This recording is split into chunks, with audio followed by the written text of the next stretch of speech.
Hello guys, ito na naman tayo magsuklay sa mga junakis ko. Yan si Bunso, ang laki-laki niya. Sabi nila i-diet ko na daw yan.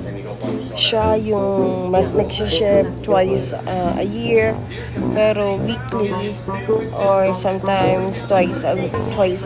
Sinusuklayan ko kasi dami niya talaga buhok extra. Tapos lagi ako nagsusuklay para hindi magmatit yung buhok nila.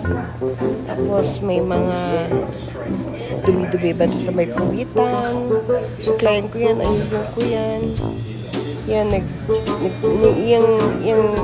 dyan, naglinis din ako ng ipin nila.